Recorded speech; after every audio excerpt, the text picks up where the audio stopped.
Aleluya, aleluya, aleluya.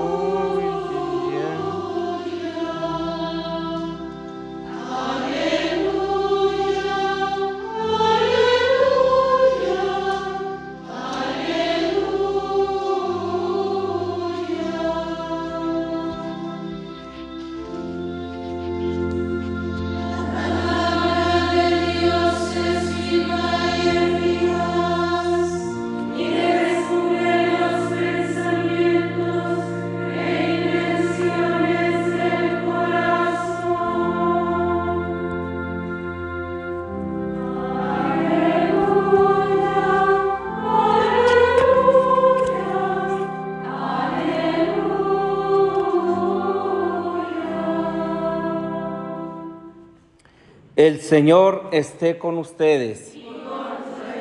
Del Santo Evangelio según San Mateo. En aquel tiempo, Jesús dijo a sus discípulos esta parábola. El reino de los cielos es semejante a un propietario que al amanecer salió a contratar trabajadores para su viña. Después de quedar con ellos en pagarles un denario por día, los mandó a su viña. Salió otra vez a media mañana, vio a unos que estaban ociosos en la plaza y les dijo: vayan también ustedes a mi viña y les pagaré lo que sea justo. Salió de nuevo a mediodía y a media tarde e hizo lo mismo. Por último, salió también al caer la tarde y encontró todavía otros que estaban en la plaza y les dijo: ¿por qué han estado aquí todo el día sin trabajar? Ellos le respondieron: porque nadie nos ha contratado. Él les dijo: vayan también ustedes a mi viña. Al atardecer, el dueño de la viña le dijo a su administrador: llama a los trabajadores y págales su jornal, comenzando por los últimos hasta que llegues a los primeros. Se acercaron pues los que habían llegado al caer la tarde y recibieron un denario cada uno. Cuando les llegó su turno a los primeros, creyeron que recibirían más, pero también ellos recibieron un denario cada uno. Al recibirlo, comenzaron a reclamarle al propietario, diciéndole: estos que llegaron al último solo trabajaron 1 hora, y sin embargo les pagan lo mismo que a nosotros, que soportamos el peso del día y del calor. Pero él respondió a uno de ellos: amigo, yo no te hago ninguna injusticia. ¿Acaso no quedamos en que te pagaría un denario? Toma pues lo tuyo y vete. Yo quiero darle al que llegó al último lo mismo que a ti. ¿Qué no puedo hacer con lo mío lo que yo quiera? ¿O vas a tenerme rencor porque yo soy bueno? De igual manera, los últimos serán los primeros y los primeros los últimos. Palabra del Señor. Gloria a ti, Señor Jesús.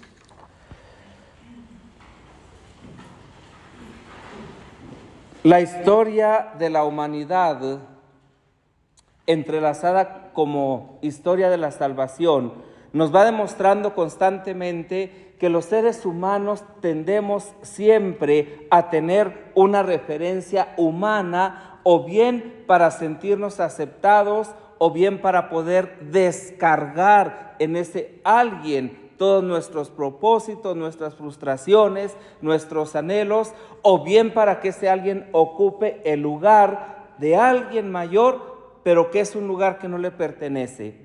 Y entonces la primera lectura precisamente nos pone de manifiesto esto: Dios era el rey de Israel y nadie le podía quitar ese puesto, y su reinado consistía precisamente no en tener sujetos, no en tener humillados, no en tener, ¿verdad?, a todo su pueblo a su servicio, sino para manifestarle precisamente su protección, su cercanía, su amor, su fidelidad, su santidad. Y esto no le bastó al pueblo. Y entonces el pueblo comenzó a buscarse otros reyes. Y no hablemos, ¿verdad?, de toda la cuestión idolátrica y demás. Y entonces, ¿verdad?, pues aquí vemos cómo anuncia Jotam, ¿verdad?, a través de una parábola, que solamente hay un Dios y que es imposible que ese Dios se pueda comparar inclusive con todas las imágenes que nos ha puesto, las de la higuera, las de la vid, las de la zarza, ¿verdad?, que están precisamente con una función muy clara, y que si éstas no la desempeñan, nadie lo va a poder hacer. Pero no solamente es esa la moraleja, sino que éstas se apropian a tal grado, ¿sí?, lo que ellas pueden hacer, que son incapaces de renunciar a eso. En cambio, el rey, con mayúscula, salud, Dios, ¿verdad?, constantemente se va a estar desapropiando de su reinado, ¿sí?, va a estar sujeto inclusive a los que le servimos, para que Él se ponga a nuestras órdenes, y en eso consista su reinado. Qué importante es darnos cuenta de la obediencia de Dios, para que nosotros, ¿verdad?, la espejemos también con nuestra obediencia, y podamos descubrir si verdaderamente estamos actuando de acuerdo a lo que Él nos pide, a lo que Él nos ha dado, y a la libertad de ser hijos de Dios. O bien estamos pensando en una justicia distributiva, retributiva, matemática, que cuadre perfectamente. Y entonces corremos el peligro de pensar, ¿verdad?, que como yo tengo 25 años de vida consagrada, tengo más derecho que los que profesaron hace un mes, ¿sí?, y que a mí Dios me tiene que complacer más, y a mí Dios me tiene que escuchar, porque yo llevo todo un camino hecho, porque yo digo que tengo una relación con Él, porque yo suelo pensar, quizás equivocadamente, que estoy más cerca de Él, como tanta gente lo dice, ¿verdad?, al común de los mortales. Y esto no es así. La lección precisamente la tenemos, ¿verdad?, pues en el Evangelio de hoy. O sea, esta lógica de Dios es una lógica que nos desinstala, que nos hace a un lado, ¿sí?, porque no se trata únicamente, ¿sí?, de una justicia, decíamos, retributiva, matemática, sino de una bondad absoluta que vaya a los límites de aquellos que son incapaces de venir a acogerse a este Dios o a este dueño de la viña. Como muchas de las veces pensamos que delante de Dios solamente podemos hacer méritos, y no los tenemos, no los podemos hacer. Sería absolutamente equivocado el que nosotros pensáramos así a estas alturas de la vida. El Evangelio nos presenta una inversión de valores anunciada precisamente, ¿verdad?, al principio de esta parábola que acabamos de leer. Una inversión de valores que al final desemboca en una igualación. Y la igualación está no tanto en que unos trabajaron demasiado y los otros trabajaron poco, y entonces es injusto que a unos se les pague más y a otros se les pague menos, o que a todos se les pague igual. No, la premisa está perfectamente elaborada y dictada desde el principio. Ve a mi viña y te pagaré un denario. Que era efectivamente lo que se pagaba. Pero, ¿verdad? No se habla ni de tiempo ni de hora.